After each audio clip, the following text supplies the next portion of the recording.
Eh, ¿Ya está grabando? ya está grabando. Ah, ok. ¿Quieres que esto sea parte de los bloopers? ¿Qué? ¿Quieres que sea parte de los bloopers esto? Bloopers. Sí, de los bloopers. Nosotros aquí en el backstage. Es que nosotros somos los productores, los que graban, los Sí. que editan, los que... Hay que llevar hora, a ver. Ok, ya, mira, corta. Exacto. Bueno, ¿estás listo? Sí, estoy listo. Ok. Y ahí empieza el litro. Tin, tin, tin, tin.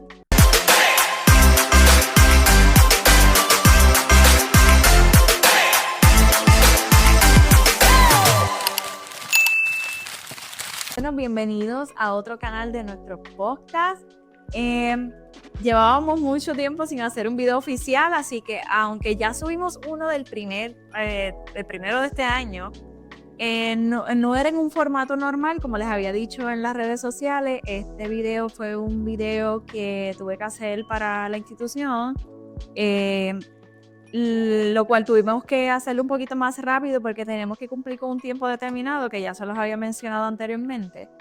Pero este es nuestro video, nuestro primer video oficial de podcast después de 6 meses. Y les voy a explicar el por qué no pudimos hacer más videitos, así que pero antes de eso, ¿qué? Estamos grabando. Sí, Sí, puedes coger merienda. Estamos grabando. tienes que quedarte tranquila en el cuarto. Sí, Nada. Ok.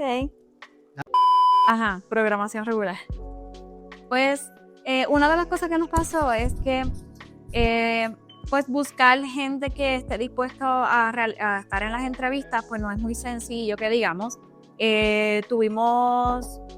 Tuve varias personas que iban a estar dentro de podcast en el segundo, ¿verdad? En el segundo semestre del año, pero entre cancelaciones y cancelaciones no se pudo realizar. Y encontrar profesionales que estén un poquito dispuestos a hablar sin tapujos, ¿verdad? Sabiendo que otras personas los van a ver, pues tampoco es tan sencillo. Y cuando vine a ver el tiempo que había pasado, ya habían pasado meses, así que lo volvemos a retomar ahora. Así que para comenzar, quiero decirles de lo que se trata este podcast. Primero que nada, tenemos a invitado, que ya yo sé que ustedes lo han visto anteriormente, así que tenemos a Esposito, que nos viene a acompañar en este podcast, porque este podcast es de muchos números, vamos a hablar de muchos temas bien importantes y quise traer a alguien que no solamente me ayuda en muchas cosas, sino porque tiene el conocimiento y lo vamos a hablar ahora. Así que, Ángel, si te quieres presentar nuevamente. pues yo soy Esposito. Mi nombre es Ángel García. Porque ella me está trayendo, mi profesión por los últimos 10 años ha sido de análisis financiero. Ahora mismo yo le doy asesoría financiera a una de las principales compañías de distribución de alimentos en Puerto Rico. Así que también tengo pues, años de experiencia en la parte de inversión, pero mi enfoque y especialidad es más en presupuesto. Y parte del tema que casi todo el tema que vamos a estar tocando hoy tiene que ver con el presupuesto. Así que venimos preparados con data porque Sí.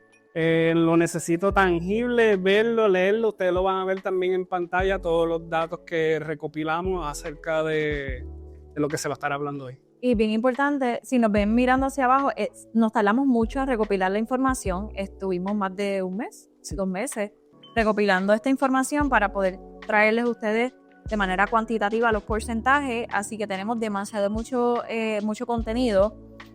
Por si nos ven mirando hacia abajo, pues es que tenemos toda la información aquí escrita y está bien detallado. Quisiera que nos diera el tiempo, ¿verdad? Para poder dialogar sobre todos los puntos que tenemos aquí, y si no nos da el tiempo, pues lo podemos hacer en una parte 2 y continuarlo en otro video para que lo puedan ver con más calma. Una de las cosas bien importantes que queremos hablar y quisimos comenzar este año con este tema, porque sé que el tema del dinero y de las finanzas es un tema que es bien importante, adicional, que no se está trabajando o no se dialoga con frecuencia, específicamente en lo que va relacionado a la educación especial. Así que entre los temas que vamos a estar hablando es cómo esta parte, ¿verdad?, de lo que es el dinero de la educación afecta a familias, a estudiantes o maestros en Puerto Rico. También entre eso queremos hablar sobre los fondos federales destinados a lo que es la educación. ¿Qué son estos fondos? ¿Cuán importantes son? ¿Cuántos millones hay sin usar? Y también hablaremos sobre otros datos que son clave como la educación especial, la matrícula escolar y la realidad de muchas familias. ¿Okay? Así que lo vamos a tratar de darlo por detalle, tratar de ir desglosándolo poco a poco. Y también les vamos a poner esta información en pantalla mientras va surgiendo para que ustedes puedan verlo de una manera más clara. Así que estamos listos. Ok. Para poder comenzar, hay unos fondos para poder ir desglosando que pienso que deberíamos de empezar entonces por cuáles son esos fondos que Puerto Rico recibe para educación especial. Sabemos que hay unos fondos estatales, hay unos fondos federales. Y entre esos hay unos que se otorgaron por ciertas situaciones pandémicas u otras razones, y quisiera que pudieras abundar en eso para poder entonces desglosarlo. Pues mira, sí, bien has dicho, el gobierno, el Departamento de Educación se nutre de dos formas. Se nutre de los fondos estatales, que son nosotros los contribuyentes, y se nutre también de los fondos federales, que más adelante vamos a hablar de eso porque están peligrando. Casi el 60% de los fondos de cómo se sustenta el Departamento de Educación en Puerto Rico es federal, baja de los fondos federales. Entonces, no sé si les ha pasado a los padres, a las terapistas, llevan aproximadamente como 1 año y medio, casi 2, teniendo unos proyectos específicamente en las escuelas públicas de mejoras, que los estudiantes han estado saliendo temprano, y en el verano están haciendo unos tipos de construcción y uno se pregunta de dónde está saliendo ese dinero. Ese dinero no es del fondo federal que se le otorga anual al Departamento de Educación, que no son los 2.5 millones aproximadamente que se le otorgan. Esto viene desde la pandemia. Okay. Desde el inicio de la pandemia, el gobierno federal bajó una ayuda especial. Una ayuda para poder sustentar el programa de educación en Puerto Rico. ¿Y cuál es el nombre de esa ayuda? Lo tengo por aquí, es el ESSER, en la sigla ESSER, que es el Elementary and Secondary School Emergency Relief. Okay.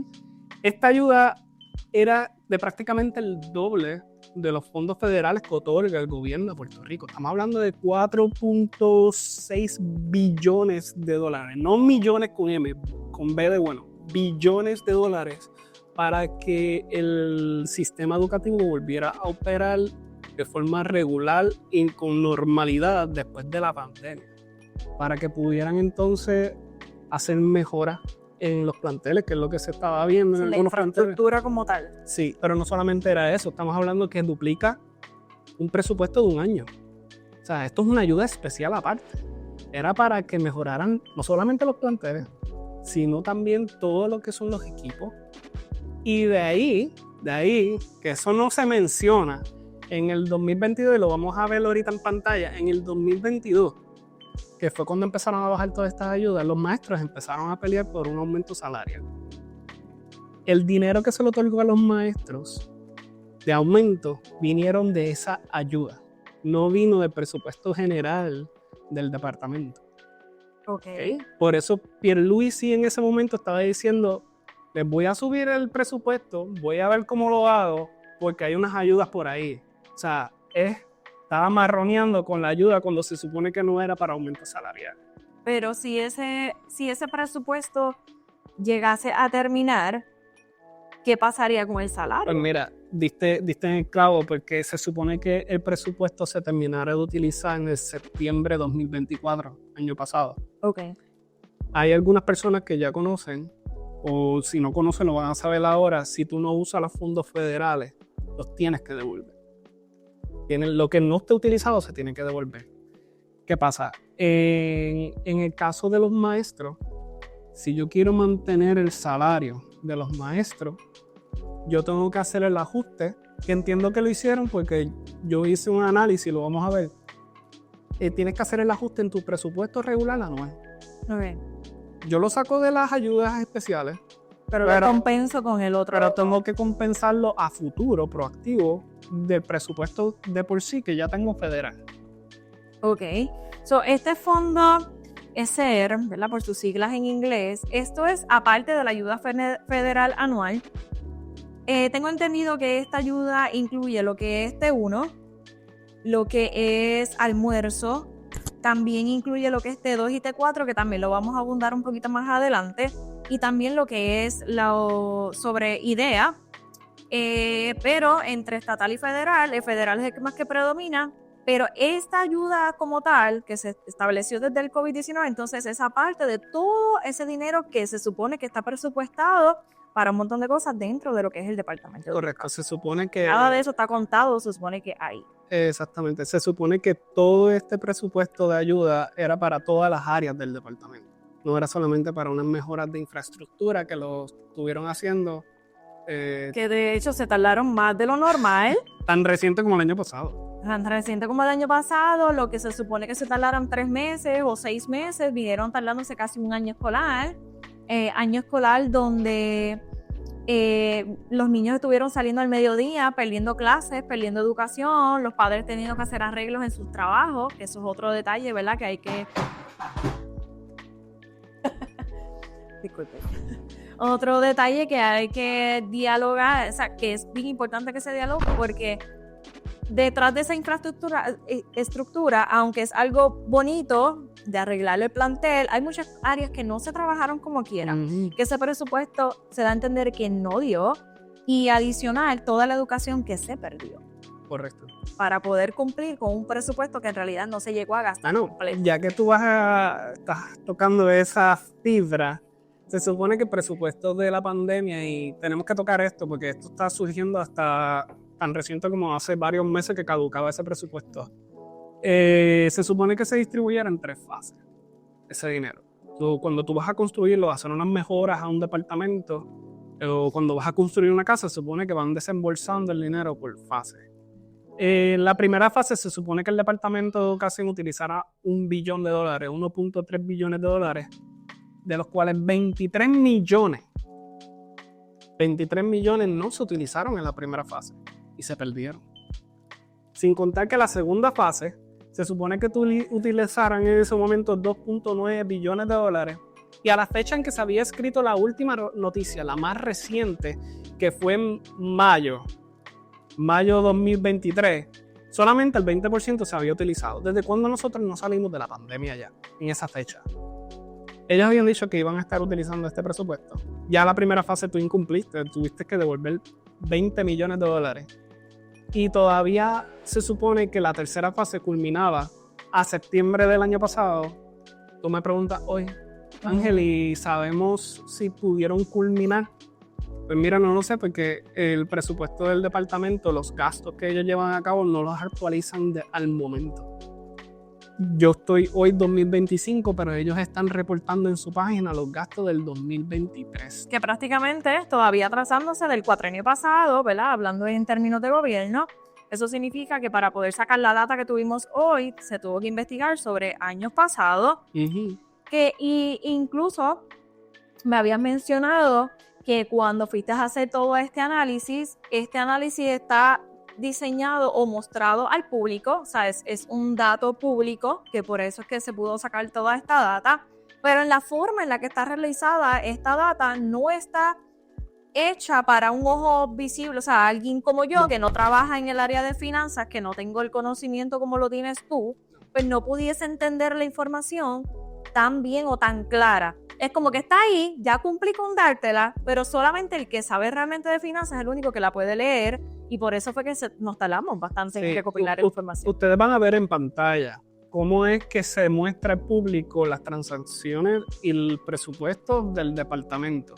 Es una hoja de Excel donde tienes cuentas contables, gasto de equipo electrónico, gasto de aquí del techo, taca, de cientos de cuentas, cientos de transacciones. No lo tienen desglosado como que estos fueron los gastos del año, este es el presupuesto, esto es lo que se iba para salario, no lo tienen simplificado. Sí, la entrada y salida. No lo tienen así. Está de manera que tú te abrumes con la información. Entonces tuve que pueden escribirle a Tania, yo estuve aproximadamente una semana completa tratando de desglosar cuentas contables.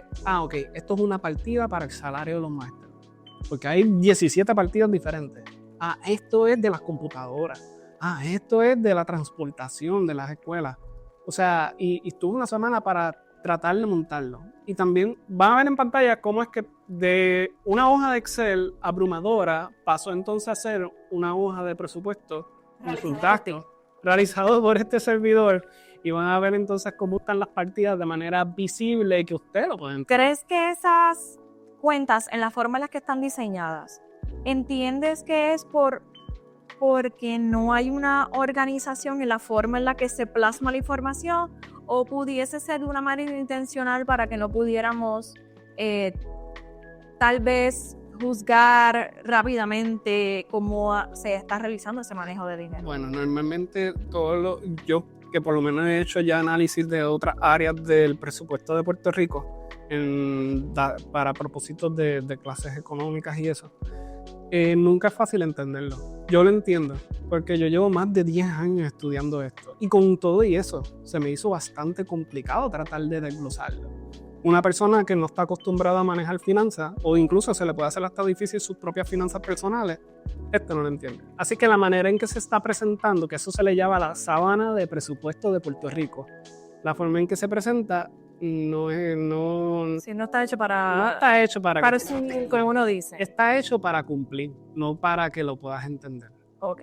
So, entrando más adentro sobre este presupuesto dividido, ¿verdad? Que ya dijimos que se dividía por 3 fases. ¿Cómo se ha utilizado ese presupuesto hasta ahora? Hasta el momento como estamos ahora. Pues mira, el último análisis yo lo hice, está fechado en mayo 2023, pero ellos reportaron 2022. Okay. Así que el análisis más reciente que yo pude hacer es el del 2022, y usted va a decir, pero Ángel, yo que sé un poquito de esto, yo veo el presupuesto del 2023, pero no vas a encontrar los gastos. Los gastos los vienen a reportar ahora, este año, es que van a reportar los gastos del 2023, no el presupuesto. Así que en la manera en que se desglosa, se supone que cuando tú vas a formar un presupuesto, si a ti te van a dar 2.4 billones de dólares, que eso es lo que le dan al Departamento de Educación, que el que no lo sabe es el departamento. Ese es el regular, no el del ESER. Este no tiene que ver nada con la pandemia. Este es el anual. Este es el anual, el que reciben todos los años fielmente el 2.5 millones de dólares. Puede ser un poquitito más, puede ser un poquitito menos, pero son los 2.5 contando el estatal. Pero recuerden que yo había dicho que casi el 60% de los 2.5 es federal. Okay. Así que, habiendo dicho eso, se supone que la forma en que se desglosa un presupuesto, yo te doy 2.4 o 2.5 billones de dólares, tú tienes que cuadrarla a cero. Que tú gastes cada centavo de ese presupuesto. No te puedes quedar con un centavo de ese presupuesto. Así que ustedes están viendo en pantalla que cuadra cero el presupuesto. Sin embargo, el gasto, cuando yo me puse a analizarlo, mira, aproximadamente la mayoría del gasto se va en salario. El 62% aproximadamente de lo que se gastó en salario ese año era después el de los maestros. El resto de los gastos que se reportan son gastos pues, de facilidades, donaciones que hicieron, transportación, materiales como tal, de salones de clase. Se dice, ¿dónde están? Pues ahí está, ellos dicen que lo gastaron. Okay. Pero hay un problema con este presupuesto que yo monté del 2022. Y es que cuando yo lo cuadro con toda la sábana de transacciones que ellos publican en Excel, a mí no me cuadra cero. A mí no me cuadra cero el presupuesto. A mí me sobran 225 millones de dólares que no se utilizaron ese año. Y no aparecen reportados ni aparecen... Ellos no te lo dicen. No sale en ningún reporte que les sobró ese dinero, pero cuando tú sumas el total de los gastos de ellos, no te cuadra con lo que se había presupuestado y te habían otorgado en ese momento. Y entonces usted me pregunta, y Ángel, ¿qué pasa con los 225 millones de dólares? Los tienes que devolver. No se usan. Que ahí está la posibilidad de los mejores salarios, que no estamos hablando solamente de maestros, estamos hablando... Le pudieran haber aumentado más el salario. Sí, no tan solo al maestro, a los empleados de comedor escolar, a los que son los administradores de limpieza, sin contar que no estamos hablando de los T1 que están renunciando en un porcentaje excesivo porque no tienen beneficio, porque no tienen no es por servicios profesionales, no les pagan puntual, están por debajo del mínimo y a veces los obligan no solamente a atender a ese menor al que están asistiendo, sino que también los obligan a atender a otros niños adicionales dentro del salón. Cobran entre, he visto por ahí 10 pesos la hora. Con Más eso, o menos, están al 9.08, están al 9.8. Con eso te puedes ir a trabajar en un fast food y sale mejor. Pero sabes, tener la oportunidad de tener 200 y pico de millones de dólares que no estás repartiendo, sin embargo, tú tienes a este empleado que tras que no tiene beneficio, tú le haces esperar más de un mes y medio para poder cobrar lo que trabajó en toda esa nómina. O sea, es abusivo saber que tienes un presupuesto ahí disponible y saber que no lo estás utilizando sabiendo que hay una necesidad y no lo estás cubriendo. La cuestión es que cuando, aportando lo que estás diciendo, cuando tú analizas ese presupuesto y tú dices, Ángel, si el presupuesto cuadra cero y los gastos no, ¿dónde se fue el dinero? O sea, ¿en qué no gastaron? Y cuando tú analizas la hoja, ellos, la mayoría del dinero, ellos no lo gastaron en materiales escolares y equipos de salón de clase.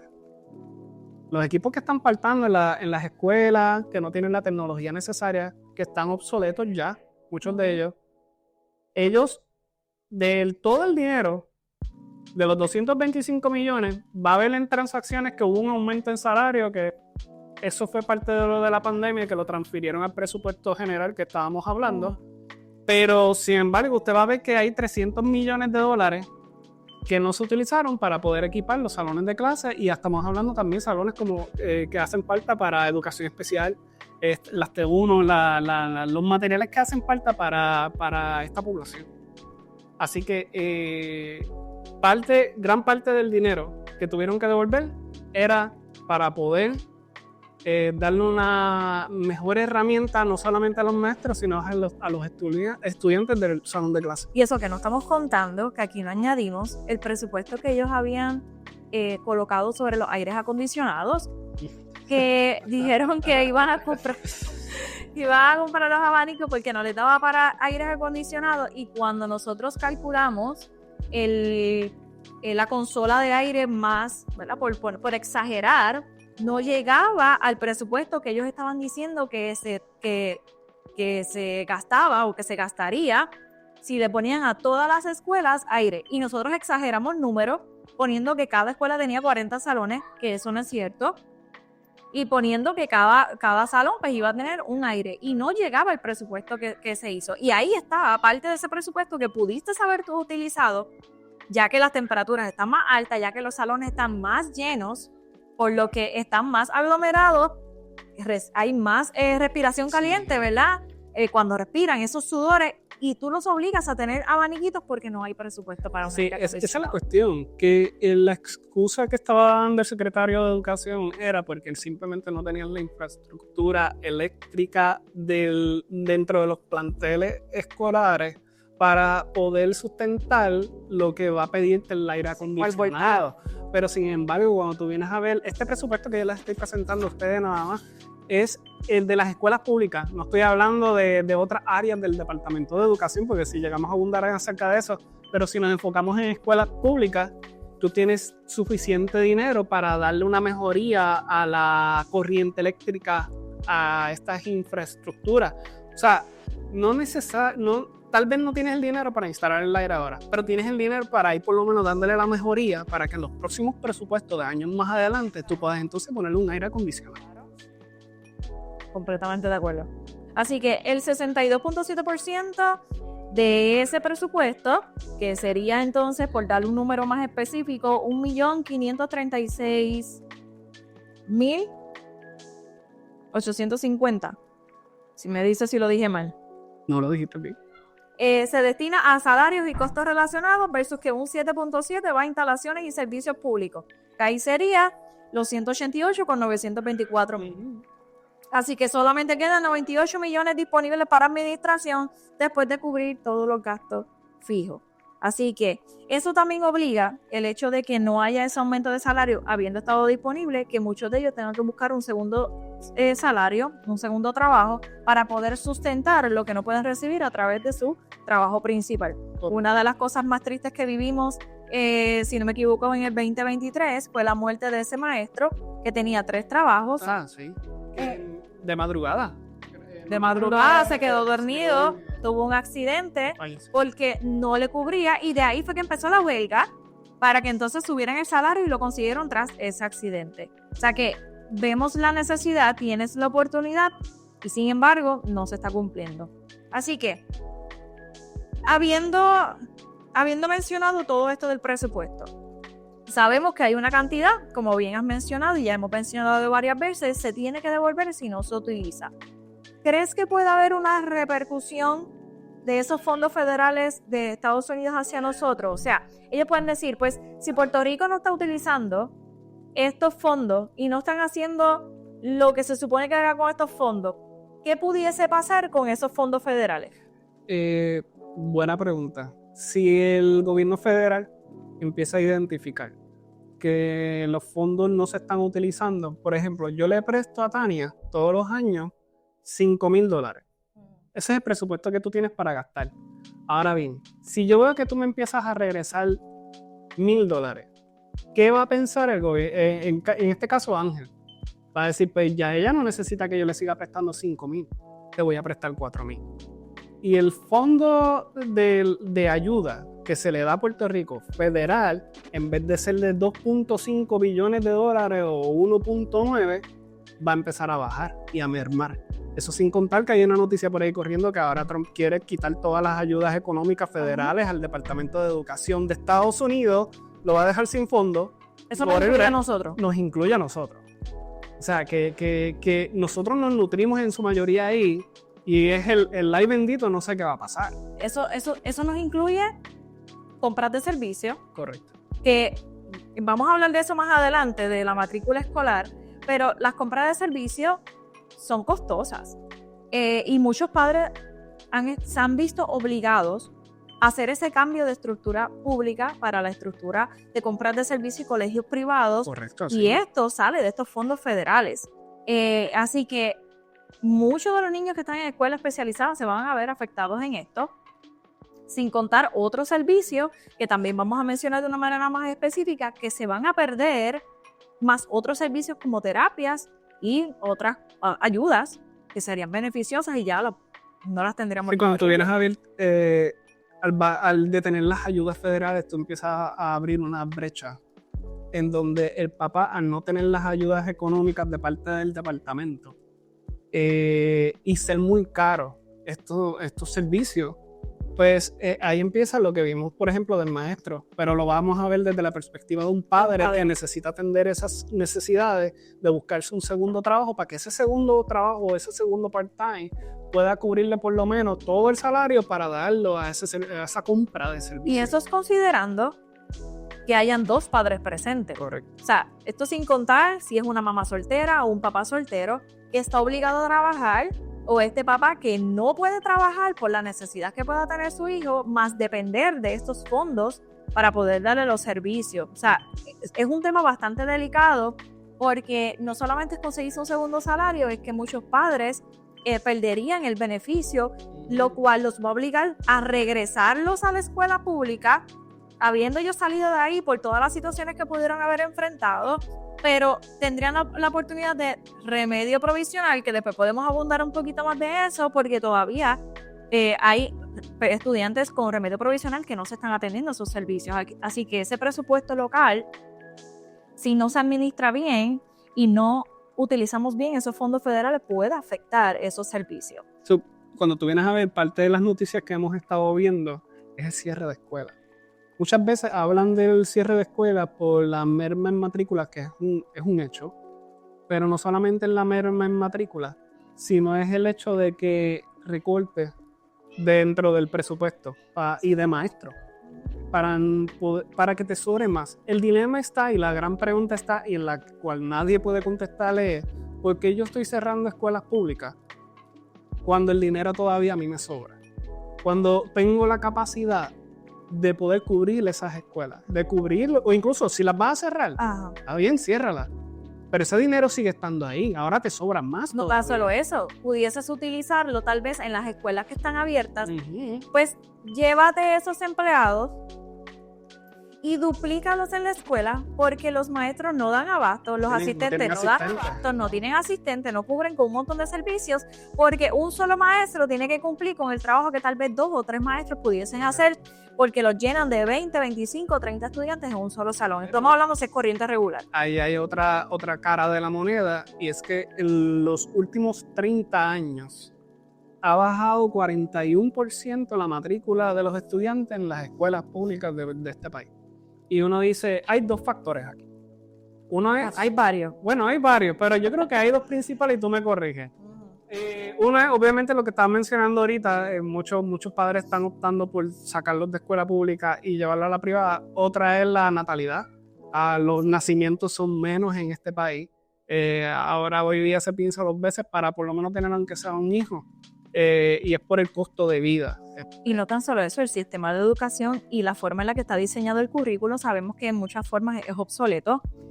No se trata de que sean niños de cristal, no estamos hablando nada de eso. Estamos hablando de que a medida que las generaciones pasan, la genética va cambiando, la retención de atención es distinta porque está más expuesta a lo que es la tecnología, cosa que nosotros no tuvimos.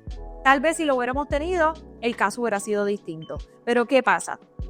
Al estos niños operar de una manera distinta, dicen las estadísticas que tú necesitas por lo menos en los primeros 5 segundos captarle la atención a ese menor. Si en los primeros 5 segundos tú no captas la atención de ese niño, no te va a escuchar por el resto de la clase.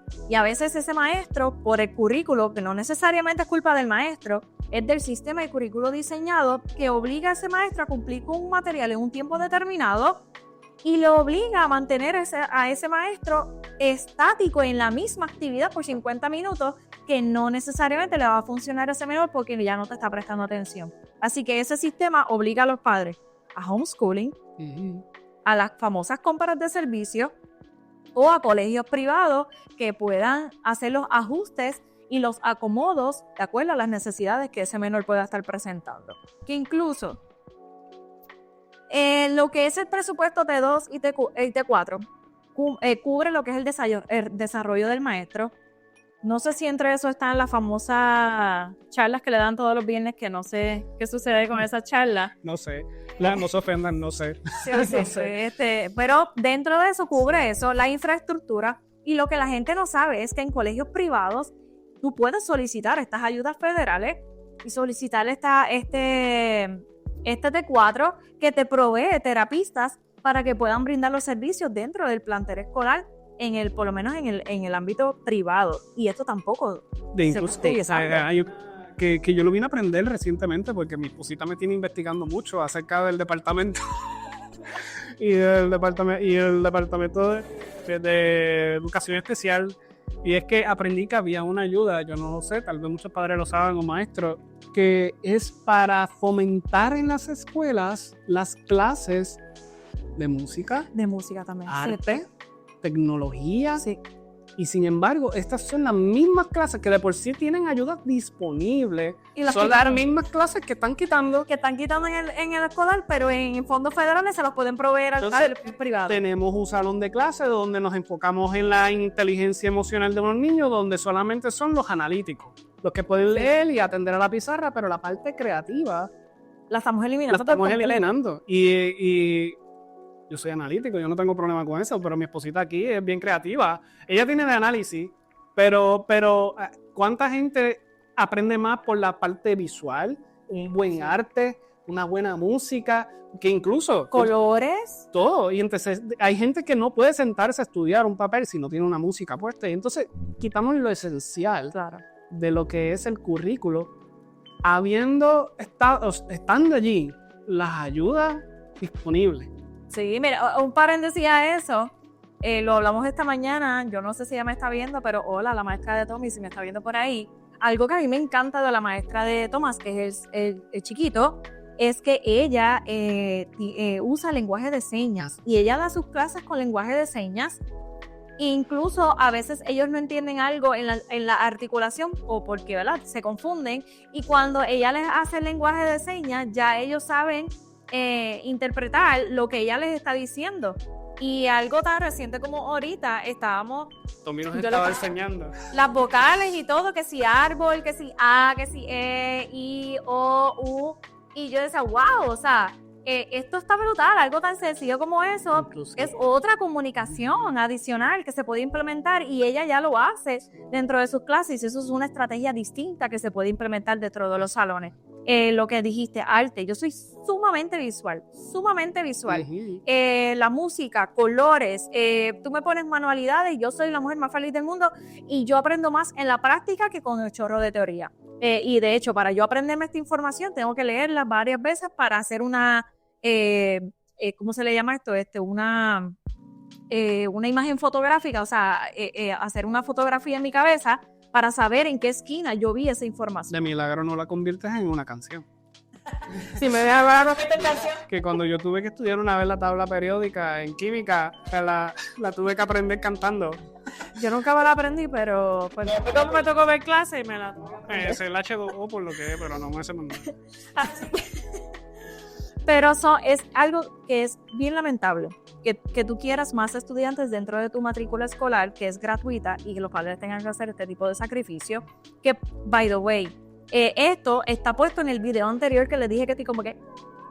Pero si vas al video anterior, créeme que ahí te pongo todo el porcentaje, te pongo la comparación entre países, de cómo se brega, ¿verdad? Cómo funciona el sistema de educación en otros países, los incentivos que le dan a otros padres basados, ¿verdad? En lo que vamos a entrar ahora de educación especial y cómo nosotros pudiésemos resolverlas. Así que si no lo has visto, tienes que ir a ese video para que te puedas orientar, puedas tener la información, las soluciones, te pongo las ideas y todo eso está ahí bien estructurado. Así que está bajo el tema de inflexibilidad laboral. Así que eso es una de mis investigaciones de este año. Así que si no has ido a verlo, tienes que verlo. Ahora, vamos a entrar aquí.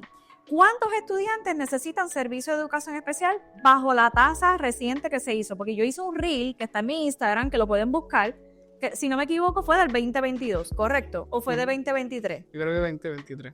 Esa tasa fue de la última del 2022, que se subió ese... ¿Estás seguro que fue del 2022 o 2023? Eso después... Bueno, y preguntes aquí esas cosas. Hay un video que yo hablé sobre estadísticas en crecimiento. Está puesto en mi Instagram y habla sobre el porcentaje en crecimiento, así que lo pueden ir a ver allá. Sí. Y hay un blog también de eso, que lo sé, era por una promoción del blog. Correcto. Así que háblame de eso. Pues mira, voy con datos y datos exactos. Hay 103.674 estudiantes elegibles. Ahora, hay un problema. Están atendidos solamente por 5.174 maestros especializados. Eso no es ni 50%. Que no es eso es nada. Saque cálculo.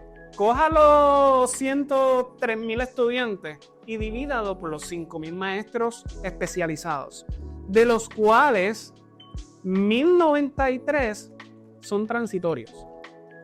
Por eso es que los países tardan, por eso es que realizar un cómputo tarda meses, ¿verdad? A veces uno se desespera y son sus derechos y son cosas, ¿verdad? Que uno tiene que uno tiene que lucharlas para evaluaciones, etcétera, todo es a través de ese especialista de educación especial. Pero muchas de las veces de los procesos que se tardan es por la cantidad de estudiantes que tienen que atender para un solo maestro. Para un solo maestro. Correcto. Así que cuando vienes a ver, volviendo a la parte presupuestaria, yo tengo aumentos salariales, los maestros se quedaron tranquilos, me sigue sobrando el dinero, pero ¿qué hacemos con los transitorios? Mira, tantas vacantes que hay. Y los tienes corriendo sin ser permanentes. No suben la oferta de salarial de todas estas personas. Es más, sacamos a los maestros del panorama, a los maestros regulares. Tú tienes a maestros transitorios y tienes especialistas transitorios. Pudimos otorgar la plaza fija porque el dinero lo tienes. Y se te obstaculiza porque hay un mal manejo de fondos. dentro del mismo departamento. Hay una burocracia de aprobación. Hay un proceso, cuando digo burocracia, es que desde la mesa tú tienes un problema de yo tengo que firmar, tú tienes que firmar y esto puede tardar más de 1 año, 5 años, personas tratando de buscar una permanencia y no la pueden conseguir por un proceso burocrático del mismo departamento. Así que cuando tú vienes a ver, hay que ponerse a analizar cuáles son los retos que enfrenta entonces el Departamento de Educación Especial, y es que el 40% del personal tampoco ha recibido capacitación. Que hablan de la capacitación de maestros, pero ¿qué de la capacitación de aquel especializado en la educación especial? La mayoría de las capacitaciones que le dan, específicamente esos viernes que les hacen las clases a los estudiantes, van relacionados a muchas cosas como bullying y asma, que ya ellos se los tienen que saber de memoria, pero ¿dónde están las necesidades especiales? Por ejemplo, o sea, hay muchas, ya sabemos que existe ruta 1, ruta 2, ruta 3, que después podemos hablar de eso, pues no voy a abundar de eso ahora porque si no, no terminamos. Pero tienen muchas necesidades especiales, no solamente de autismo, estamos hablando de ADHD, estamos hablando de Tourette, de Barrett, de síndrome Down, sin número de condiciones, ¿verdad? Que se puedan estar enfrentando, ya sean auditivas también, visuales, entre otras cosas, y no se están atendiendo, o el maestro no le está atendiendo, porque usualmente el maestro regular no se está capacitando para esto, porque piensan que ese trabajo le pertenece al de educación especial. Yo creo que hay dos problemas que se juntan aquí de todo lo que estamos hablando, y es que no hay la capacitación de estos profesionales en esas áreas que estás mencionando. Estrategias ni nada. Y lo que se junta con este problema es que los fondos que están disponibles para compras de tecnología y mejorar la facilidad de tu salón de clase no te está llegando a ti como maestro. No le está llegando a nadie. Entonces, hay que verlo de la otra cara de la moneda. También, ¿de qué me sirve tanta capacitación cuando la forma en que tengo estructurada mi salón de clase es para un tipo de estudiante nada más? Sí, no está atemperado. Chiste interno, disculpe. No se acopla. Nos acopla a las necesidades inclusivas. Sí, a las necesidades que pueda estar presentando ese niño, porque pensamos que todos los niños que pertenecen al Departamento de Educación Especial los vamos a acomodar de uno para adelante.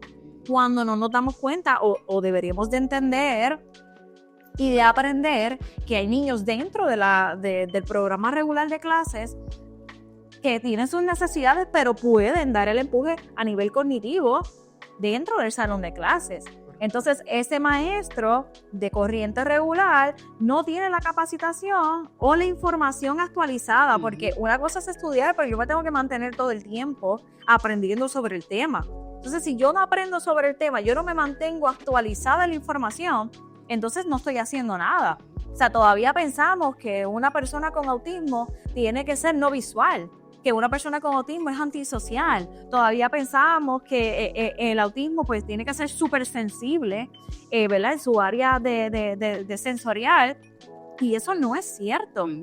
Por eso se le llama un espectro. Y esas cosas, esos pequeños detalles, no sabemos identificarlos, no sabemos cómo trabajarlos porque hay una desactualización de aprendizaje. Así que eso también está en el video anterior. Hablo sobre el 40% de capacitación de los profesionales, de las cosas que hacen falta y de las cosas que no se están cubriendo. Así que nuevamente, si no lo has visto, tienes que verlo en el video anterior. Si puedes tolerar el fast forward, es una información muy interesante. Deberías de verlo, padre, maestro, quien sea, debería de verlo. Así que vamos a cortar este video porque nosotros grabamos con el celular y la capacidad del teléfono. Ellos no saben, ellos piensan que tengo una Sony ahí. Así que vamos a cortar este video, lo vamos a adaptar ahí, pero mira, no te vayas, mira, corres al otro video, porque va a haber entonces una parte 2 para poder terminarte esta información que es súper vital, y ahora es que se pone... Pero para la parte 2 tienes que esperar 2 semanas, ¿ok? Ay, Dios mío, yo espero que eso no sea así. Así que gracias, recuerda, tienes que darle like, comenta si eres papá, si pasas por esto, si has tenido la oportunidad de escuchar estas experiencias, si no lo sabías, por favor, comenta debajo del video, compártelo con todas las personas, y lo más importante que tienes que hacer, suscribirte al canal. Aquí hablamos de todo un poco, pero venimos siempre con la realidad, venimos con información, venimos con estadística y no venimos a traerte cuento. Así que gracias por verlo hasta el final. Like, comenta, suscríbete y próximo video. Bye.